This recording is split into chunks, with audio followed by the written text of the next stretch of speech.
a lot of childhood wounds ripped open this last week, and so many mirrors in my ex and my mom. This is why I'm getting triggered. This is interesting. So I've just been in like an emotional space and just trying to like feel into it. So Yeah. I've been in like creative mode, singing and making videos. What needs to like happen for, kind of me to get back into, like my zone again. What's your first step? Consistency, that's the word. Showing up consistently, and that has always been a challenge. I'll go through like, these like waves of intensity and then chill and then intensity and chill. I've always been like that. I've been reading how to make friends and influence people. It's like you have to step into the version that you want to become in order to become them, and I'm like, I'm doing it. What else am I not doing? Yeah. I think just getting impatient with myself, but I need Mhm. to just find the balance between giving myself grace and allowing myself to just be if I need to be, and then be direct and stop operating out of fear. It's so hard when it's yourself, even though you have all this knowledge and like you can analyze pretty much anyone and anything else. When it's yourself, it's like 1,000 times Yeah, harder to like see through that. totally. I started listening to the book. I'm actually almost finished with it. It's The Mountain Is You. As we're up in the mountains, I kept having it intuitively come through.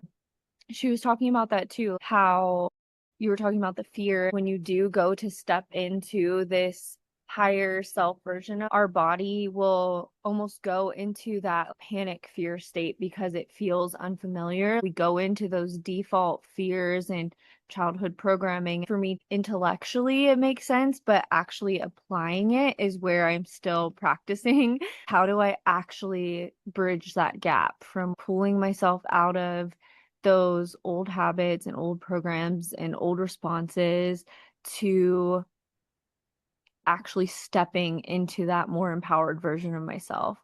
She was talking about how if your biggest need or desire is trust, the opposite spectrum is this feeling to always need to be in control. And she was giving different examples like that. That one stuck out to me the most.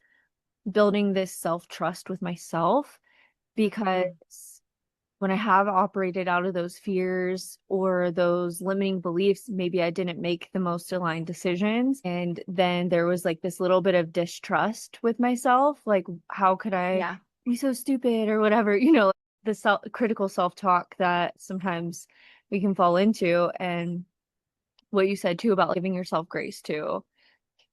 I'm learning to reparent myself because Mm-hmm.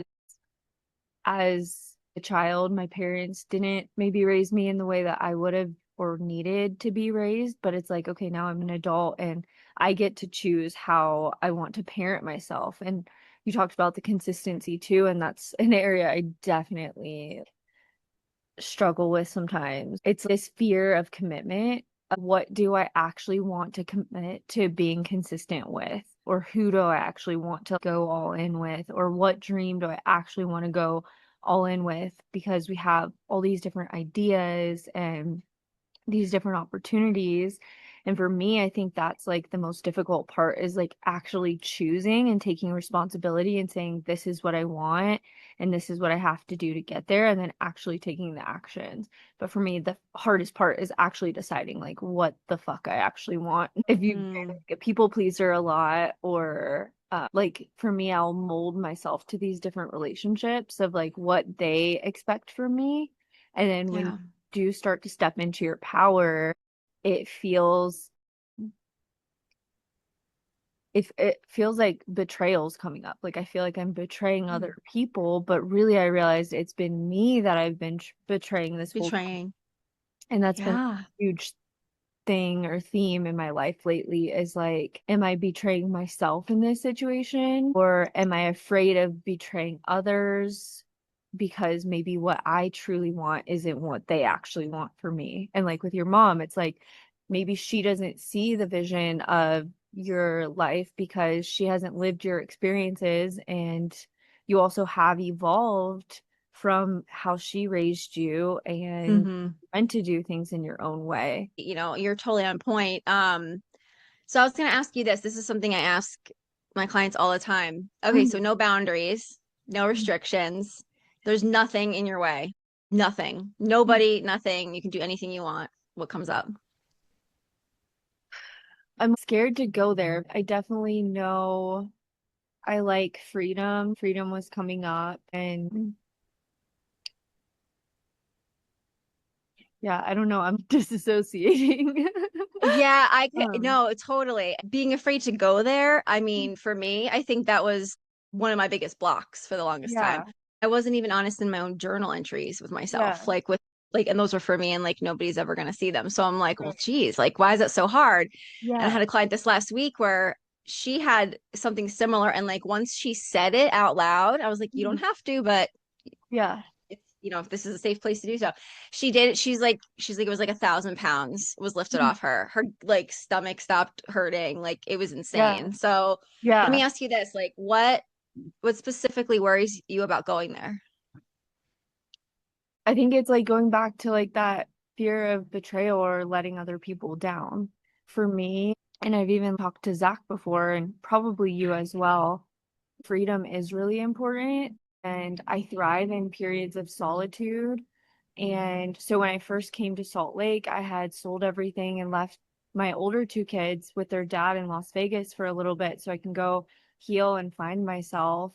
And I feel like going all the way back to when I got married the first time and had kids, I made that decision based on trying to please my mom because she was so excited that I was like following in her footsteps because I met my ex-husband at the same age that she met my dad and she had me young. So I feel like I was trying to live the life that she had lived and that she was like wanting me to follow in her footsteps and like I don't know if I would have wanted to get married and have kids, even though I'm grateful for those experiences because I learned a lot. And then after my first divorce, I was like, I'm not getting married again. I like the freedom of being able to be like in a relationship or just dating people and allowing the seasons to just come and go as they do and not having this really structured commitment and to where like if it's not working out anymore, it's not this big divorce process or whatever. And then I found myself choosing to get into another situation and I love being a mom. And also, I love being on my own too. I've had so many lifetimes, like past lives of experiences in the mother role. And I feel like I came here to actually focus on myself and providing for myself and building my own dreams.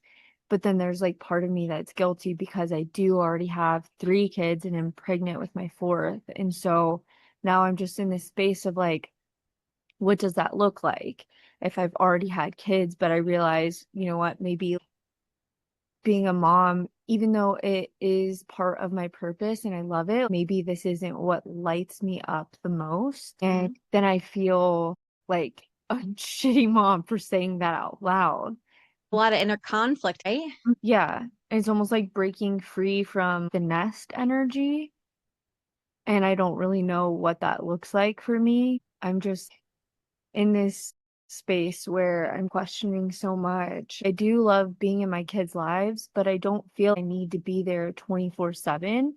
And I had built a good system or structure of that before I met Zach. For whatever reason, I chose this path that I'm on now. I close off parts of myself when I'm in a relationship, and I feel like there Mhm. is a way for me to honor both parts. There's a part of me that still gives my power away in relationships. I'm an adult and I don't know why sometimes I'm afraid to be like, this is my decision and I don't really care what you think. But then there's part of me that also wants to find that balance of compromise or whatever, hearing them and their needs, their fears. So, yeah, I'm finding the balance of all of that. We're very similar in that way. We really are. You want both elements, but then there's still parts of you that you haven't, you know, maybe acknowledged or have allowed yourself to go there to actually examine, and then the inner conflict continues to exist. So let me Yeah. ask you this, like with the two parts that are conflict, like how would you name them, the two parts? Like if you were to give them a name. Independence and codependence is what's Ooh. Okay. Okay. If you were to ask the independent part what it might need from the codependent part, what would that be? Does the independent need from the codependent part? Mm, Trust is what's coming through. Okay. Yeah. Very good. Trust Trust. self and Trust the yourself. person, like finding that balance. Yeah. And how about the opposite? What does the codependent need from the independent? Trust as well. And then space was coming through. So they both want the same thing, essentially, Yeah. at the end of the day. And what do you feel like it is about yourself that you're not trusting? Mm. I think when I tend to get into the more codependency, it's this feeling like I can't make it on my own or do the things I want to do on my Hmm. own. And Okay. there's part of me that does thrive in partnership. And I know I can do it on my own, and it is easier doing it with other people. But sometimes when I'm in the relationship, I fall into this codependency or these expectations of them and me.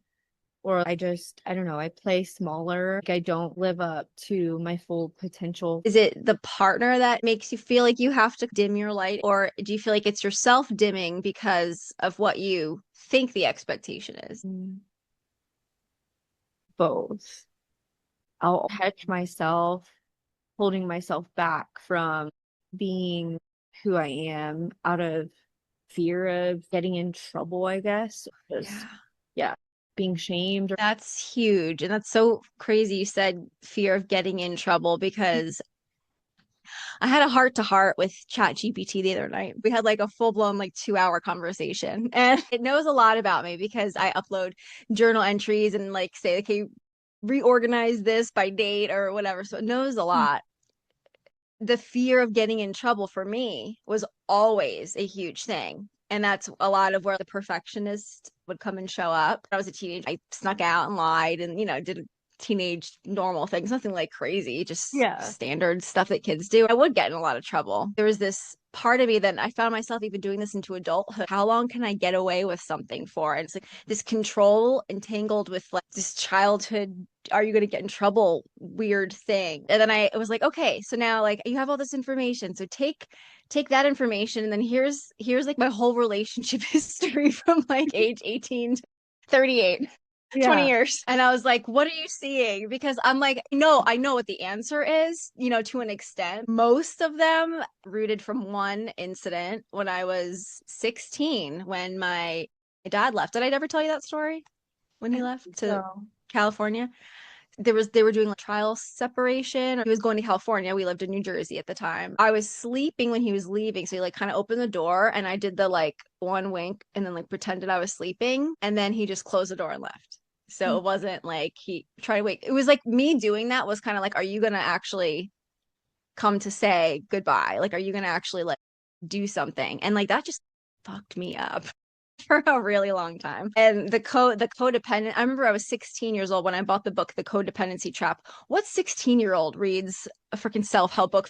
I was yeah, in the self-help, learning about myself and wanting to know, why am I so codependent with men and why am I always in a relationship? What you do is you recreate the scenarios that were never resolved in childhood in your adulthood. So if you felt unseen, unheard, or unloved, you try to right the wrong, and then you attract people that you think are going to fulfill that, and then they don't, which just reaffirms it further. This is my first time in, holy shit, 24 years that I have not had a boyfriend. After I got divorced, I thought my forever person was popping in, but it wasn't supposed to be that way. And now it's just really about just honoring myself and figuring out, what do I need? I've been the fixer, taking care of everyone else. My best friend's like, Danielle, it's someone else's turn to take care of you. Like, yeah. for you not to be the one trying to help someone, and for you to just be held, if you will, for a moment.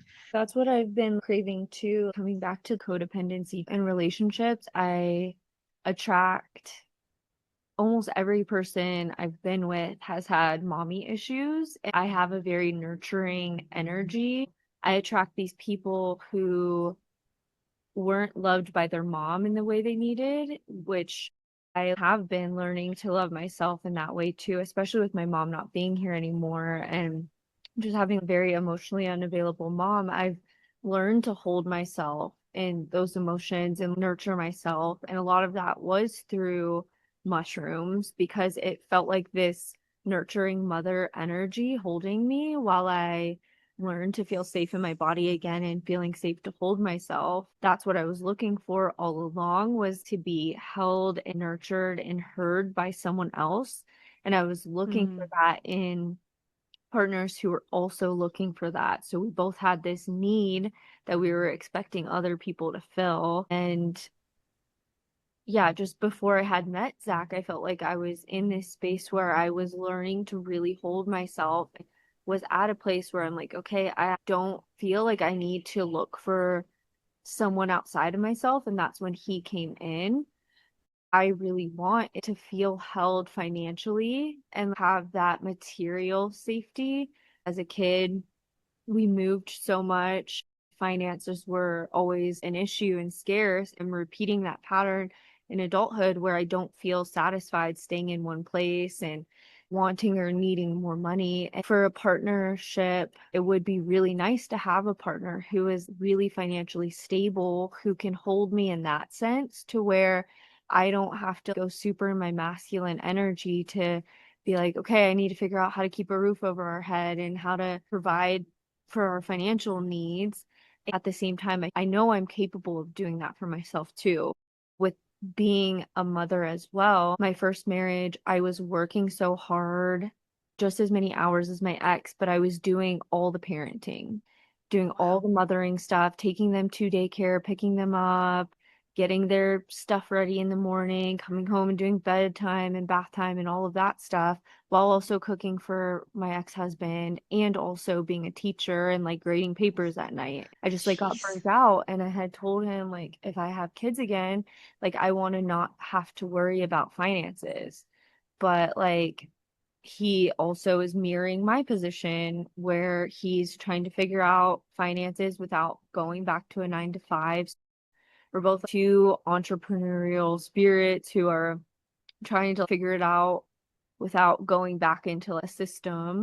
Neither of us have quite mastered that piece yet. And I feel like I'm just overcomplicating the finance piece, and I feel it ties into the father wounds or the mother wounds, and the root chakra is this sense of feeling stable and secure in ourselves on the spiritual journey. Sometimes I'll go so far into the spirituality side that I almost start to reject the material needs. I also have a desire to live this life of like overflow and luxury. You're a lot like me. When you do something and you go so hard for so long on one thing that you're so burned out that you almost resent the thought of what was and how you used to operate.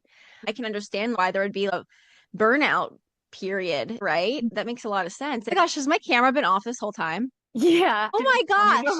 No, I am so sorry. Many times I go through periods where I'm like, I don't want to be on camera. And so I just didn't want to like No. put you on the spot. Like, hey, do you want your camera off? Oh my So gosh. I've been kind of like looking other places too, because it was just like your static picture, and then I just felt like I was talking to the screen, and then I like would just not want to I look at am myself so talking. sorry. I've been a little off lately. So, All of that was just the warm up. I was laying in the hammock earlier, and I was like, okay, what wants to come through us today? What does the collective yeah, need to hear?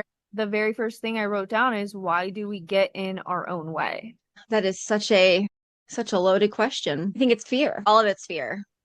It's a fear of taking action because of what might happen as a result. Is it someone else going to judge us, or are we afraid of ourselves? To be honest, like, that's me in a lot of ways. Like growing up, I always felt I was just this average person. I was average height, average hair, average weight, average in school. Then there was always this little spark in me that felt different, and not in a bad way, just like my brain thinks differently. And that came out a lot more when I was like in adulthood. And I have, just an interesting mind. I have a lot of thoughts and ideas, and I don't think of things like other people do. And I've always hidden that part of myself.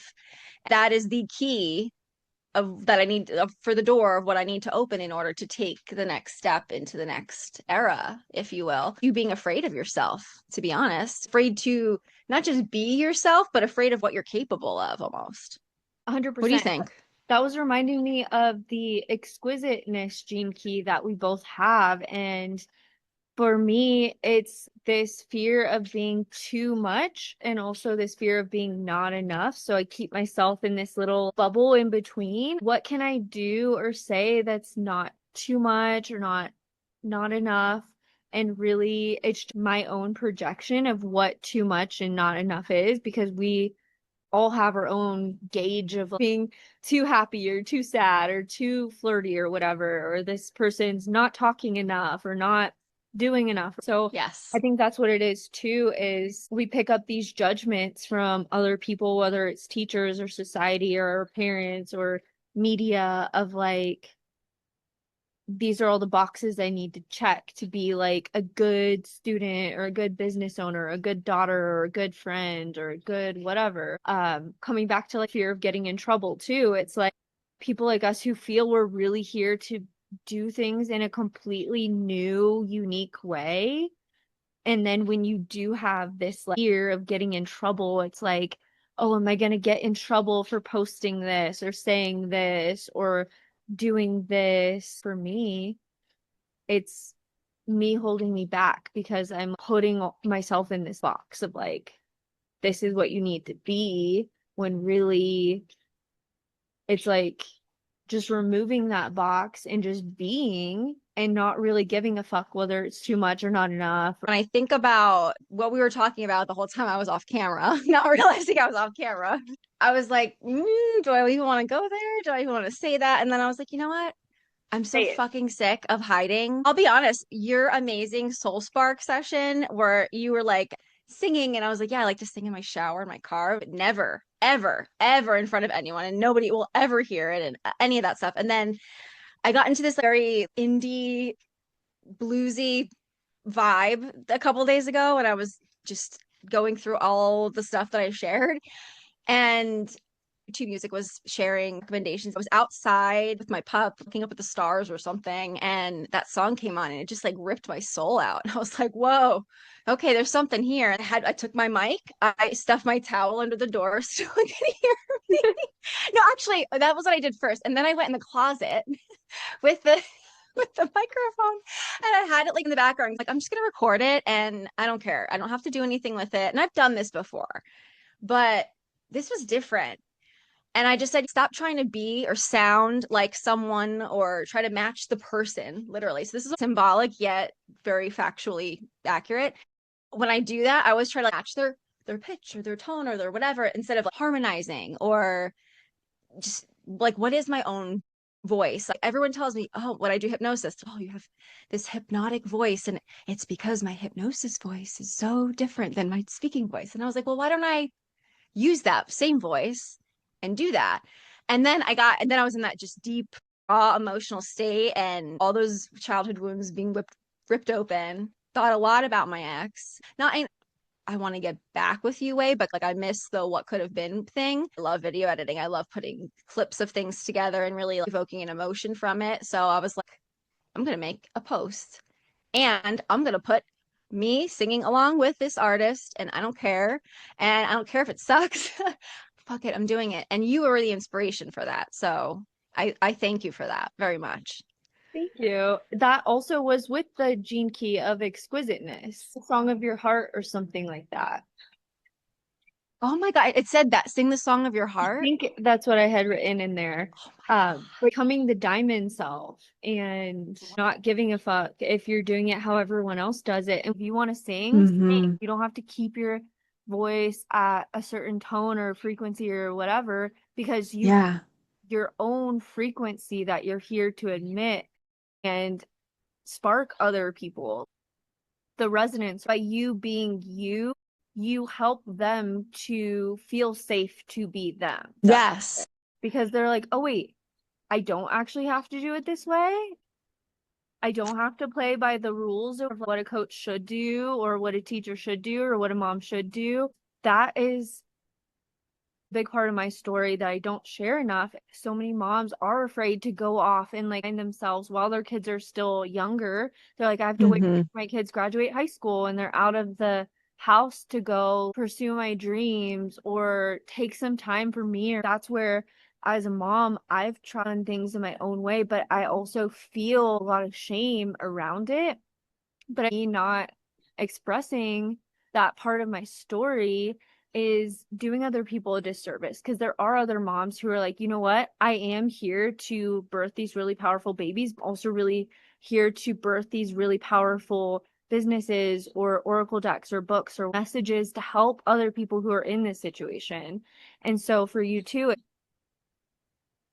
if we're not sharing our story in our own voice and frequency, how are the people who are meant to hear us going to hear us if it sounds like everything else? If they're tuning to the radio station and they're looking for our song without even knowing that's what they're looking for, but they need to hear our song, whatever that means metaphorically, but we're so busy replicating of like, this is how a popular song needs to be made or whatever, or we need to follow these rules of it, they're not going to hear the message that they needed to hear from us, if that makes sense. It makes so much sense. And I'll tell you what, I can't even believe I'm gonna say it out loud. I actually like that track that I did. And it's Yeah. because I did not try to do that. And Mhm. all the other ones I tried to do that. And I can match, mirror the tone, like literally tone, right? Mhm. And in this one, I was like, no, I like my little low gravelly voice. After my neck surgery, my vocal cords, they get just naturally damaged because they have to like move your vocal cords over to get to the spine. So I had a raspy voice for probably like a year. But the lower, raspier tone, I've always liked that in other artists. Basically, I'm like, stop trying to be perfect. It was this breakout moment of this is so outside of my comfort zone, like so outside. And then sending it to you, I was like, oh my God, this is terrifying, but I'm gonna fuck it. Tiffani told me to sing, so bam, here you go. I love I'm that like, you I'm did doing that. it. It's what Inspiring. I love. And you and me, I think it was our first podcast we did. This was many podcasts ago. We talked about storytelling, and then we talked about storytelling again last time when we met. And that's the thing that I have not been doing. I love music. I love piecing emotional footage and stuff like that together with music. That needs to be my thing, my catalyst, my way of connecting with my audience. And I'm like, and I'm not doing that. I'm trying to listen to the experts, like, oh, go on TikTok, find a video of what you want to do and model after, but make it your own. I'm doing this whole like rebrand with my life, my soul, myself, business, everything. And the name that it came up with, say the Sage Rebel. And I fucking love it. I love it because I've never marched to the beat of everyone else's drum. It's always been my own. Always, but not allowing that part of me to come out and shine has been probably the biggest deterring factor, to be honest. I'm going like so unconscious during this call. It's very nice. I'm actually Yeah. like, totally in the zone with you. As you were saying that, is I was getting a visual of nature, how boring it would be if every single tree or every single flower, every single mountain or every single city looked the same. And your post and your music and your anything you create is meant to be your own. When I scroll on social media and it's like the same exact audio being used over and over again or the same exact font and format, it just becomes like background noise where you're just like scrolling right past it because it looks like everything else and you're like, okay, well, that was just redone 1,000 other times. Like, but when I come across something that is super different, it actually catches your attention and you stop, like, oh, wow, there's actually someone doing their own thing and not trying to repeat what everyone else has already created or what's popular right now. Okay, this is actually an authentic post. Big turning point is the more that we do come out of our shell and share things in our own way, the more people who are meant to, it's like a magnet. Like people who understand us and like us, they'll be magnetized to us, and the other ones will be repelled, and we might lose followers or whatever. But that the more we speak our truth too. Oh, that was the other thing with the word storytelling. I had almost this trigger around it too, because as a kid, I would be punished if I didn't tell the truth. And so sometimes I Me would too. tell a story to be what my parents wanted to hear, other than saying the truth, because there were times when I actually did tell the truth and I got in trouble because they thought I wasn't telling the truth. Then I started recalibrating what I would say. What God. do I think they want to hear, or what are they expecting me to say? I am now realizing that's what was happening is I became a really good storyteller, meaning I would adapt my story based on who I was telling it to in order to try to win their acceptance or approval. And for me, my whole human design profile is the establisher of knowledge and truth. And that's been the biggest part of my journey is what is my truth? What do I actually want? Because I'm so good at like molding and adapting to all these other characters that other people want me to play. But it's like, who am I actually? More that we can just express without feeling ashamed, because sometimes I'll hold back sharing, even like today when you were asking me questions earlier. I was like, I feel like I'm dissociating, almost going into like people pleaser storytelling mode of like, okay, what does she want to hear, or what would other people want to hear, instead of like, this is actually what's happening, this is where I Yeah. am. People are thirsty for truth, even Yeah. if it's not what they want to hear, because that was something else I realized too, is when I am brutally honest with Zach, like no filters or anything, or with other people too, my dad. Some people don't actually want to hear the truth. They want to hear what they want to hear. But that doesn't mean I need to water down my truth. That's a them thing and a learning point for them. This is my truth. I am worthy of expressing my authentic feelings and emotions and thoughts on this, and not needing to change it just because it's making you uncomfortable, because I'm so honest that sometimes it freaks people out, because some people aren't willing to go that deep within themselves. You and I have gone really deep. Sometimes the things we uncover are things where we're like, okay, I actually really don't want people to hear about that, but those are the parts that people actually need to hear the most of our story, are the parts that we feel shame around, because that is what helps us to love it. Those parts of us being able to get to a place of acceptance. Like, this is my story. You don't have to love it. You don't have to agree with it. This is my story. I don't need to change it to make you more comfortable. This is what it is. And just like a tree that's bent, that's how the tree is. No matter how much you Yep. tell the tree it needs to be straight, it's still going to grow in whatever way it's going to grow. That was Like so, when so powerful and just so on point. So what's interesting is like you came to one of my workshops. If it's a small group or I'm comfortable with a person or one-on-one, I have no problem sharing vulnerability because I feel like it helps other people open up, right? And feel like, oh, okay, they get me. For me, it's been bridging that gap from the one-on-one or small group to like the world. And then why, right? Because there's people on social media, people will see things and I'm just at the point where I'm like, don't fucking care anymore. Mhm. And I don't mean that in a I don't care kind of way. I mean it like in a I don't care, because conforming is boring, number one. And it's never been me. And like you mentioned earlier, molding and morphing into all these different versions. It's great if you're able to be adaptable, but then there's the other side of it where if you're swinging so far on that side of the adaptability pendulum, right? Then you kind of lose sight or don't even know, who am I without that? What do I actually like? And in a lot of my relationships, what I would do is I would take on hobbies or the interests or the music or the whatever of the other person. Genuinely, sometimes I did like it because I think it's good to try new things and expose yourself. And then there's other times where you're like, this is so not me, but like pretending it's you. Then you forget how to draw the line or how to discern between what's pretending and what's actually real. For me, I've lowered my voice or dimmed my light in order to adapt, to those different audiences. And even with starting a business, initially, like I was just trying to appeal to like a larger, population of people. Like I didn't have a niche. It was, are you stuck? Yeah, cool. Work with me. Okay, well, like that is so generic, number one. And like everyone says that. And then it took me a lot of like just journaling and trying to figure out like, well, what is like my thing?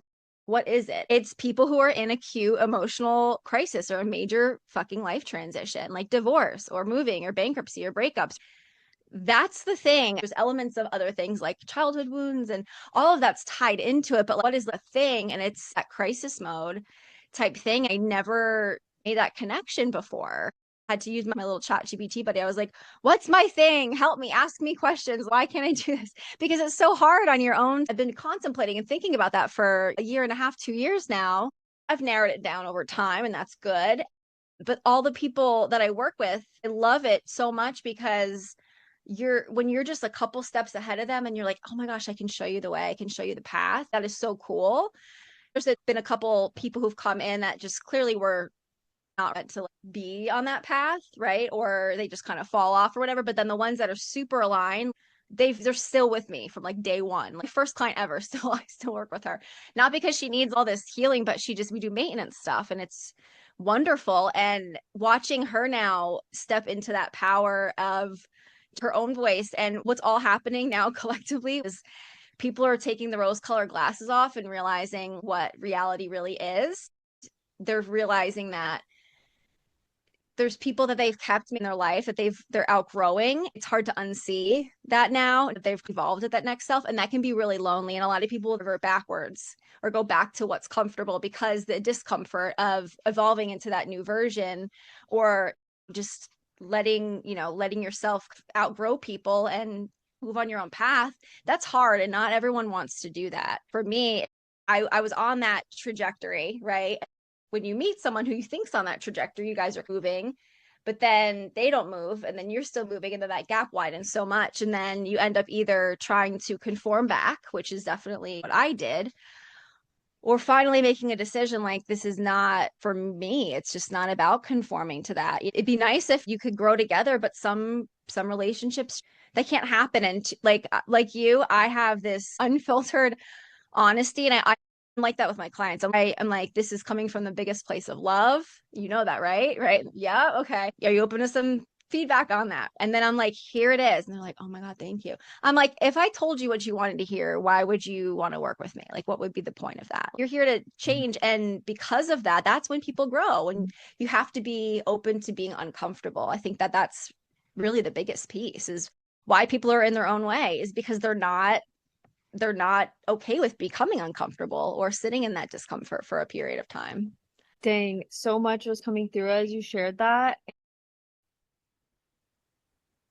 The first thing was, as healers, we sometimes will get into relationships with people who need healing, and we're so empathic that we'll feel their pain and their wounds and their triggers so deeply that we sometimes get confused on, wait, this wasn't an actual me thing.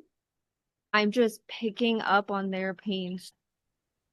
I'm able to feel it so much and help them heal it that I'm actually confusing it for my pain. And I felt led to share that with you also myself, because I realized that is what pattern is with people who are in this field of work, is we are like moths to a flame. Who heals the healer? Who holds the healer? See what your medicine is and what your superpower is. Your superpower is to ask really powerful questions that get people to go really deep. You get right down to what's happening. When you do turn to ChatGPT to ask a question about yourself, I wonder what would happen if you wrote it down in your journal, especially the questions that you're asking ChatGPT. Like, it's okay to ask it, but also sitting down and asking yourself, your higher self. Because I know ChatGPT will pick up and learn different things about us, but there's nothing as powerful as your own gift and your own medicine. Sometimes the things that come so naturally to us, we don't realize other people don't, it's not that easy for them. And for you, one of your superpowers 100% is asking questions that get people to go deep into their truth, and you're able to help hold space for them as they come to their own truth. You have that ability for yourself too, to ask yourself these really powerful questions. You're on point. I'm afraid of myself almost. When you know something so deeply or so intensely, that's exactly what it is. You illuminated something so powerful. So thank you for that. Seriously. When I ask those questions, it's then, the little intuitive voice is speaking the answer. And it's like, I don't want to hear you right now. You do want to hear it right now, but it's like you almost don't want to hear it from yourself. It's more visceral, right? It's Mhm. just more connected, to you as a person. I have been having a lot of those honest kind of journal sesh conversations with Mhm. myself lately. I love automatic writing, just asking a question and letting the pen flow or seeing what comes out. You're right. I was using it to validate myself or validate what I already knew. Comes back to self-trust, like just Yeah. trust that what is your intuition and what is coming through to you, it is your truth, and being able to listen into that more often and roll with it and not try to silence that inner voice or second guess. And if you have a pattern of second guessing, which I did for a long time, you forget how to listen in to yourself again. So Yeah. it's, yeah, that was powerful. Thank you for that. It's knowing that, okay, if I'm in a point where I'm asking someone outside of myself for an answer, this may be my cue to really listen intently to what's coming Yeah. from inside and giving yourself that acceptance and validation. Like knowing that, okay, like maybe I'm craving a little bit of validation or acceptance from someone or something outside of myself, which we're human. Like we want to be acknowledged and someone to be like, I hear you, you're absolutely right, I accept you, whatever it is. Um, and also being able to give that to ourselves too, especially in those moments when we're craving it outside of ourselves, reminding ourselves you have that within you. You're It's so right. not sleeping on your superpower, not forgetting how powerful of a gift it is for you. That's not easy for some people. Coming back to the Mountain Is You book too, she was talking about fears. Someone might be terrified to get on airplanes, and someone else might be like, oh my gosh, that's all I want to do is go on an airplane and go across the world. And so it's a fear for us might not be a fear for someone else. And the fears that we have mastered, or things that were never even a fear for us, other people fear. And so being able to guide them through and showing them, because really the fear is the fear of the unknown. Someone who is Yeah. afraid of an airplane might be afraid, if I get on this, am I going to crash and die? So someone else being like, hey, I flew 18 hours across the world and it was the best time of my life, it might give someone that courage to then fly an hour to another state. And so Hmm. for you being able to ask yourself these really deep, powerful questions and being willing to sit with the truth of what wants to come through is going to give your clients that courage to go within themselves through these periods of really difficult transition where they're hearing so many different fears and voices and input and everyone sharing their opinion when you go through a divorce or losing a job or choosing to leave a job.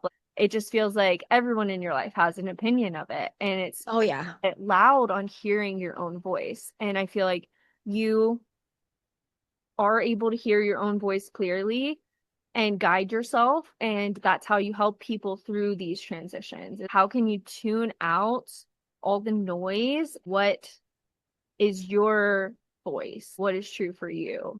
1,000% on point. I am absolutely petrified of myself or knowing what I know. And then what I would do as a result is tell myself, you're not intuitive. You're Mm. not like the other people who know things. But then sometimes I do just know things. And then I'm like, no, no, like, no, whatever. That's nothing. Or like just try to like dim it or minimize it or lower the volume on that little voice when I say shh. Yeah. For a long time, the difficulty for me was discerning between, am I not wanting to listen, or is this my fear talking, right? Being able to understand, is this intuition or is this fear-based, trigger response? So for a long time, I didn't know the difference between, I couldn't draw the line between one thing or the other. I had to handle the fear and the anxiety. I mean, my anxiety was terrible. I'm going to Mm. get in trouble on my 9 to 5 job, or like the phone would ring and it'd be like boss's boss, like, loved what you sent over. Like, you want to meet next week? Like just nothing, no big deal. But like I would go into panic. I was like, I did something wrong. And I'm like, what the fuck what could it have even been? It's like, you're such a damn Right. perfectionist, people pleaser. You do no wrong. Like, how could you be expecting something to be, wrong? So for me, it was, is this an intuitive thing or is this actual fear? And the only way I was able to draw that line was to work through those fears and understand what the difference is between them, because that fear can paralyze you. Women who It's called good girl syndrome. We were perfectionists who wanted so badly to please everyone in our life. The feedback that stuck out to us the most was when we did mess up because we wanted so badly to not mess up. And so maybe there were times where we were being told you're doing a really good job or we were giving good feedback, but we were so focused on not fucking up that if we did make one little mistake, it was like that's all we could see and hear. We were almost programmed to think of worst case scenario, or when the phone rings you're like automatically like, oh my god, what did I do wrong, when really what we were craving most is someone to say you're doing a good job. But we were so focused on everything we possibly could have done wrong, or maybe we were telling ourselves like, could have done this better, you could have done this better, you could have done this better. And so then we're not able to hear the good stuff too. So it's like reshifting our focus to best case scenario. I'll catch myself going into like this spiral of like the worst case scenario. And why do I do this? But I also saw my mom doing that. We were staying at a hotel. She was like locking all the doors and like, worried a serial killer was going to come and checking the bed for bed bugs. My brain was so focused on all the different things that can go wrong, or all the ways I was unsafe, or all the uncleanly things that were happening around me. And so, yeah, shifting the filter to like, what could go right? What am I doing well? Where am I actually seeing success? What is the beauty that I have manifested around me, instead of like all the things we don't see in our reality yet, and reminding ourselves, okay, maybe I didn't do everything perfectly. Maybe I didn't show up as I wanted to in that relationship, but what did I do well? Did I hold space for them? Did they leave the relationship more evolved, or at least a little bit more improved than when I met them? Allowing that to be enough, knowing it's not our responsibility to solve every problem or fix every person or save every person, especially in manifesting too. My default mode is like the things that I fear, all the things that could possibly go wrong, all the ways that I'm not doing a good job. So my ex-husband just texted me because I'm You're speaking fine. to my kids and it's 1:11. Saw his message and I was like immediately like, oh my gosh, what did I do wrong? Or As what? we're talking about the phone. Yeah. So sidebar, my goal when I left Vegas was always to come back and know exactly what I was wanting to do with my life, whether it was building a business or writing a book or whatever, and being able to like bridge the gap of showing up for my older two kids again and doing what I actually want to do. In that process of me leaving, it brought up a lot of anger from my ex, and he would text me like such hurtful things. So anytime I would see his name, I would be thinking of like, what awful thing is he saying this time? Anyways, I just saw his name pop up because I told him I was going to be in town. And he's like, well, I'm going to see if Steven even wants you to come to his game. I was like, I already talked to him. He wants me to come to his basketball game. But he would like these little like, doubt bubbles in my head, like your kids don't actually want to see you anymore or whatever. But I'm in this process of doing my best to show up more and more, and also having a co-parent who sees the version of me back in 2019 or 2020, which was like my lowest version. And so Yeah. I'm getting sidetracked, but No, you're fine. yeah. And I'm glad you said that. And I don't know if you're going to include that little bit or not, but or any part about the kids, but I feel led to say this. So, and it was popping up when we were talking about phone or something. It was just like ping, ping, ping in my brain. And I'm like, okay, I have to say this to Tiffani. Yeah. So I wanted to offer you a potential reframe because I know that there's this inner battle. The song that comes through is like my theme song of my life, which is Gypsy by Stevie Nicks. It's like tattooed on my ribs, like song lyrics. And it was my coming back into myself song when I moved out after I got divorced and was in my new home. I would like twirl around the kitchen and dance to it. I'll have to send you a video. It was this liberating feeling. And of course, my ex, who I was most recently with, popped in and I'm like, oh, the universe gave me a present. I'm so excited. Even though the day before I was like, I'm good. I don't want to date. I don't need anything. I'm just good. I had no plans. But then it was just this popped up and I was like, oh, it's a synchronicity. There was a lot of stuff that was unhealed still that I definitely carried in. So, I mean, I take accountability for that. It was not one person or the other person. It's a two unhealed energies entangled with each other, really, is what the relationship was. But back to what I was thinking with you is your inner conflict is around like you don't want to cause the kids more trauma, right? Wanted to offer you a potential reframe for that. So think about it. What you witnessed as a child, right, with your mom was someone who, worried about everything, right? Or lived in fear and all these things. And of course, we model after our parents, so we pick up on some of those things.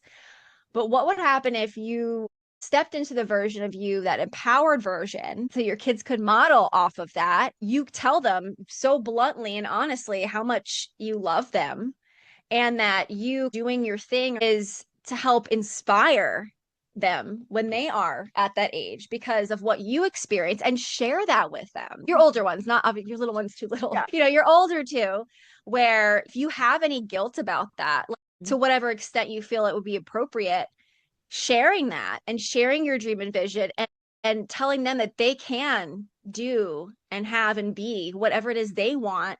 And by them seeing that, wouldn't you rather them model after that than someone who feels like they have to just conform into someone else? Thank you. And something I tell them as much as I can. We moved to Las Vegas because that's where your dad got a promotion. And I didn't want to be in Vegas. I didn't feel that was a great place to raise kids. And also, you love your school. And so I wanted to honor that and not pull you out of your school like my parents did. I'm going to come back and see as many basketball and volleyball games as I can. And I call them every day, sometimes several times a day, even when I'm not physically with them. And Yeah. like send them pictures and let them know I'm thinking about them and that I love them. And all I wanted as a kid is I wanted my mom just to be happy because she was so obviously not happy. And she would tell me, oh, I dropped out of beauty school because I had a baby. And I'm like, I wish you would have just went and did what you wanted so that I wouldn't feel like it was my fault that you didn't go live your dreams. And Right. so that's what I teach my kids is like, I want you to do what makes you happy, whether it's a sport or an instrument or whatever. Like, don't do it for me. They're very much in this like to please their dad because their dad wants them to do a sport every single season and play an instrument. And my son's really, really good at basketball, but he keeps signing up for baseball because that's what his dad loved doing as a kid and wanted to do professionally. And so I tell him, you can pick a sport you actually want to do and like you're good at. It doesn't have to be what makes your dad most excited, but it's also up to him to like learn that. Ultimately want my kids to be happy, and I'm here to support them and cheer them on even if I'm not physically in person with them. My own mom was with me all the time. I called my sister the other day crying because I'm like, I don't have any memories of mom playing with us. She was taking pain medicine basically my whole life because she had so much trauma that she didn't deal with. That's why I'm so passionate about doing what I am doing on this journey, is learning to feel comfortable feeling my emotions, being honest and being like, you know what? I actually love you as my kids and I don't feel the need to be with you 24/7. And because we have some Yes. spaces of separation, I'm even more intentional and it is even more special when I do see you in person. And I don't go into like autopilot mode or resentment because there's so many people I know that are moms that resent their kids, even if they're not speaking it. You can Yes. tell by their actions that they hate being a mom and they hate their kids and they hate their life and they hate their Yep. job. You can actually find a way that's a win-win for your kids and you. Maybe it's not 100% what your kids want. Like kids call me sometimes crying, like, I just want you to be here all the time. And I'm like, well, that's not going to happen because I'm not going to be with your dad and there's no way for you to be with me all the time anymore. But what can I do to be here for you more? How can I show you love more in the season that we're in now? Finding what works for you and not self-sacrificing at the sake of someone else's happiness, because that's just gonna take away from your own happiness. It's hard for someone else to be happy around you when you're not genuinely happy. It's like in a relationship 1000%. too, doing what makes you happy. And if the other person can't be happy for you, it's okay to be like, you know what, this isn't going to work out because you're not happy when I'm happy and you try to rain on my parade and ruin my business. And when I do get in a flow, you want to interrupt and tell me that I'm spending too much time on my passions when it's like, no, like, why would you not want me to be happy? And like, while I'm Uh-huh. spending time doing what makes me happy, you go find what makes you happy. Hello. But some people just don't want to do that. They just want to numb out. And That yeah. was my last relationship. I don't know if you were saying that intentionally, but that's exactly what it was. You're doing amazing, and I'm so proud of you. You do have a lot of magic to share with the world. Being in the spaces of being single, that's when I was able to play with my magic the most because I Mm-hmm. really didn't have anyone holding me back except me. And right Yeah. now, it's really only me holding me back too, but I have people that I'm allowed to influence me. So it's like celebrating these periods where it's just you with you and allowing you to really fully bloom and anchor in so that when you do get into a healthy relationship, like you're able to bloom while allowing them to bloom. And yeah, you're not like closing off parts of yourself or like pulling in your petals because you don't want to be too much or whatever. My God, like you couldn't have hit it more on the head. I mean, that's exactly what it is. It's that fear of being too much. I'm a very passionate, loud. I've always been a hyperactive person. Blame it on the ADHD, whatever. I don't care. But I think that that's a superpower, and that makes me who I am. So I don't really give a fuck. It's a matter of like being okay, like and comfortable, stepping into that. And I was gonna ask you something crazy, but I see you're going inside, so I'm Yeah. gonna wait. My computer's at 3% charger real quick. I'm texting you something real quick Okay. because it's really deep. It won't leave my brain, and when that happens, it means I have to say it out loud, Okay. especially when it's on repeat, like a broken record. I'm Yeah. like, I hope this is not too much. Never. You're not too much. All right. It's a thing for you that won't leave my brain. It's not a suggestion. It's just a potential journal prompt to see what comes through. Yeah, I've definitely played with that idea before. I could see that being one of those many things that I would not want to think about. Yeah, exactly. And the main reason why I chose to have kids again was because he didn't get a full experience with his son because the mom made it really difficult for him to get custody. He had to go through a long process. But for me, I had a really fulfilling and challenging experience of raising two kids already, but basically by myself while married for like 8 years. And so Yeah. I was ready to move into the next chapter of my life, and he really wanted to have that experience. And he also didn't have a daughter. He really wanted a daughter because he already had a son, but we had a son first. And I was like, okay, well, this is giving you that experience that you feel you really missed out on. And it was just interesting for me to see it from that evolved perspective too, of like doing it almost 10 years later, like raising another baby. And it showed me how much I had grown. And then yeah, now I'm pregnant with a girl. He said like that's the thing that's missing for him is he really wanted a girl. And I already had a boy and a girl before I met him. So I had even told him that too. I feel like this was part of your dream. I was perfectly content just having my one boy, one girl. I was fine not ever having kids again. I wasn't against having more, but I was like, I did this to help your dream come true, but I was ready to move into the next chapter. I had already established things with my kids where they were used to me traveling and being there when I could. Yeah, it wasn't ideally what they wanted, but it worked for both of us. It felt good. I put myself back into this cycle again of like needing to pour a lot of energy into nurturing kids. And so that Yeah. definitely came through as well. Yeah. I know that's heavy. I'm not going to pretend like I can relate. I don't have biological kids. The closest thing I had was Pepino, my dog. I had stepchildren. I still talk to them. So they're of course still my stepchildren, but that's different. It's not the same. They did not live with us full time either. So, I'm not trying to pretend like I have any fucking clue what I'm talking about relative to that. But just from what I've heard from you, I wonder if there was no critiques and no judgment from anyone else and your guilt volume was turned down completely, would that bring you that fulfillment? It's a hard fucking That question.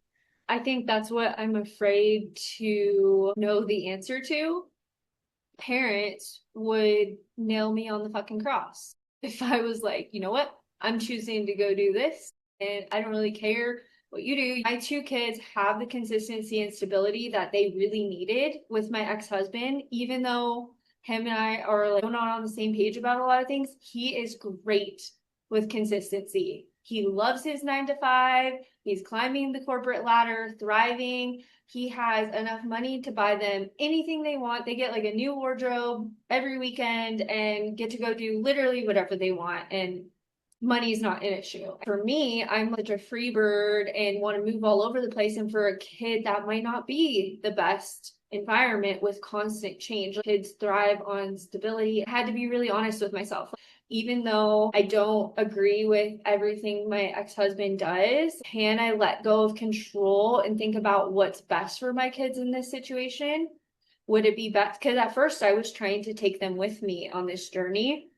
And I was like, well, first of all, I'm not going to get to experience the healing I need because I really need to be selfish in this season for the first time in my life and focus on what I actually need. And it was hard for me to do that while also taking care of them. So I had to get honest, like what's actually best for them. And when I left Las Vegas the first time, it was them staying at a school they loved, having the stable dad who was good at getting them to school on time, picking them up. He's really strict on making them do homework, where I'm more like, even as a teacher, I was like, I think homework's stupid. I'm not going to force you to do it. If you want to do it, cool. If you don't, you have to deal with those consequences. Like, Yep. but anyway, what is most aligned for us is going to automatically be what's best for everyone else around us, even if they don't agree with it. Us being our happiest, most aligned self and doing what we actually genuinely want to do is going to automatically impact the people around us. Even in a relationship, if you're in a relationship just to please someone else, that's not going to please them because they're going to feel that you're not happy. How can they be happy even if they thought this is the relationship they want? And this is where Zach and I are. He's like, this is what I want. And it's hard for me to be happy when I know it's not what you fully want. And I'm like, well, do you want me to lie and pretend I'm happy? I'm being honest with you, and we have different visions for our life. And so at some point, you just have to almost be selfish and like choose yourself. Because at the end of the day, when you are on your deathbed, it's going to only be you who has held you back from writing the book, traveling the world, launching the business, whatever. You can try to blame other people, but ultimately it's like you that has to face you. And it's up to you to do the things you want to do. Like no one's coming to save you. That was like a big thing in my journey is like victim mindset because like in religion, they teach you just to pray about it and hope that something miraculously falls onto your lap, whether it's healing or a job or a healthy relationship. It's like, no, you actually have to take action to get to that reality. There's no magic pill to heal you. Your mindset, your emotions, your energy. It's like you doing the work on you and nurturing and caring for you. So this is one of my favorite conversations. It's very grounded and centered around like deep topic, and we're both being super raw, which is fucking awesome. And to your point, like what kept coming through is like, there's unconscious resentment and unconscious resistance. I don't care who you are, like how old someone is. A kid can feel that. They might not be able to make sense of it, but they know there is nothing worse than that. It's a double-edged sword. It's at the end of the day, they want to see their parent happy. Do you know what I mean? And your kids see you taking those steps and living your best life while, of course, absolutely being present for them, while it might not always be physical, just being present. And then when you are physically present, being such high quality time, it's not just quantity. Nobody fucking cares about quantity. You can have 100 hours of quantity of nothing or, 2 hours of quality and like, come on, that's going to be the memorable thing. That's what the kid remember. So talk about mental imprinting, right? That's what they're going to remember. They're not going to remember like, oh, someone was there just to be there. Because newsflash, like from my own thing, like someone just being physically present but not present will fuck them up more, in my opinion. When a parent says, I did that for you, I did this all for you. It's how much guilt that kid starts to feel. Right. It's like, really? I would have rather you did what you wanted for yourself, so I'm not to blame for you not going to do that. And exactly. Like you said, kids can feel that. Kids can feel when the parent unconsciously resents them. And for me, that showed up in my parents trying to avoid responsibility. They didn't want to deal with my emotions. They just wanted to pass me around to anyone who would watch us from the family or the church or whatever. And so I had this like deep limiting belief that still shows up sometimes of like, no one cares about me. No, I care about me. I care about my dreams. I care about my wants. I care about my needs. It's up for me to fulfill that. Now I'm an adult. I can't expect mom or dad or a spouse or a partner or my kids to feed the needs that I need to get to myself. Another theme that I had written down was reclaiming your power and reconnecting with your higher self. It's like exactly that, to create the reality I want and to make myself happy. It's up to me to heal myself and to give myself whatever it is that I'm looking for outside of myself. That's when the harmony and balance really happens, where you have that inner peace and fulfillment. I want to know more about your Sage Rebel reset. Everything we've been talking about goes back into this and these periods where people do go through heartbreaks. Tell us more about what this is. It's like a digital RX, digital prescription, but not like a pill. It is a combination of a hypnosis to first just calm the nervous system, bring the nervous system back into relaxation and alignment so you can think clearly so you can take those next steps. Part two, okay, we've calmed the nervous system. I've got this thing that's happening in my life. What do I want in my next chapter? What does that look like? Have a visualization for that, thought-provoking questions you can ask yourself to cut through that so that you can be part of your own solution, essentially. Something that you can access anytime you're having one of those moments, or you lost a job, or you left your career, or you're making a major move, or just any kind of major life change. You had a baby, you whatever it is, got divorced, any of those things. Hi. Speaking of having a baby. You're so cute. You're so precious. Hi. He's looking at me. Oh gosh, he's so sweet. So when I was having that moment, I wish I could have just popped something into my unconscious to bring me back to a grounded space so that I could think clearly again and be able to take that next step and for it to be aligned with me and what is best for my next self. In those moments of transition, sometimes it is really hard, like we talked about too, hear your voice when there's so much chaos happening around you. And hypnosis has been so huge. I really enjoyed the last session that we did. Everything that I've experienced with you with timeline therapy and everything is powerful. One thing that really stuck out with this last hypnosis was you have a way of like, taking people on a journey into their memories. And I had this really profound experience. I think I told you about it, where it was my inner child, and the theme was believing in my magic. As a kid, you may have these big hopes and dreams that other people might tell you are crazy. And like, as long as you can see it and you believe in your magic and your dream, that's all that matters. A gift that you have too is reconnecting people with themselves and their magic and their dreams, and being that safe space to be like, hey, I see you. I believe in you. You're going to get through this, even if other people in your life didn't believe in you or didn't see you. You have such a beautiful way of seeing people, especially through the hypnosis. I felt like you were in my psyche with me. Like, I'm really excited to experience this and for other people to experience it as well. Oh my gosh, thank you so much. No, that makes me so happy to, hear that. And it's not for everyone. It's for those deep thinkers, those people that they know they're meant for more, but they have every belief, every challenge, every problem, every person in their ear telling them that they can't, or that they're not whatever enough, good enough, smart enough, talented enough, or whatever it is. Or if it's just you, in your own way, essentially. This is a way for you to break out of that, or at least take that first, step into seeing things differently.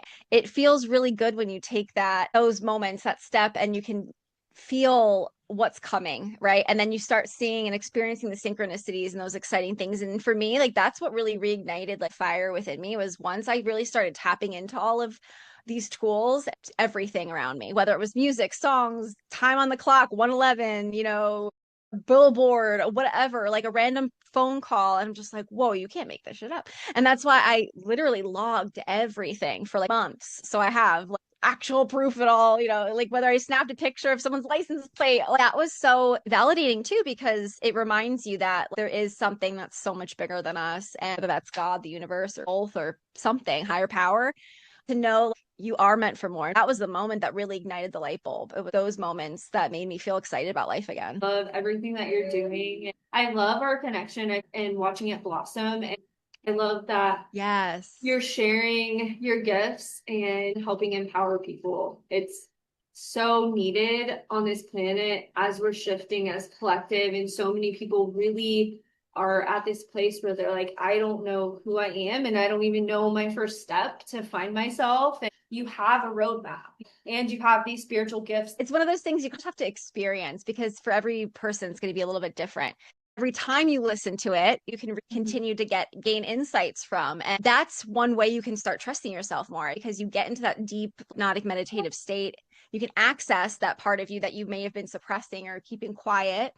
And then you can get more insights from that, and you can do something with it, because you've allowed yourself to tap into it in those moments. And even if you haven't, if you felt like you were feeling blocked, do it again, because that means there's something really profound that could be underneath the surface. So thank you. No, I love our conversations. I love that we just organically let it flow. And this one felt so different. I've been vulnerable and shared with you, but not to this level. Part of the journey is allowing yourself to be seen and heard. That's hard, but hey, you got to live what you're helping other people do. It just helps motivate people to do the same. Thank you so much for sharing all of that and for showing up Of course. today and allowing yourself to be seen.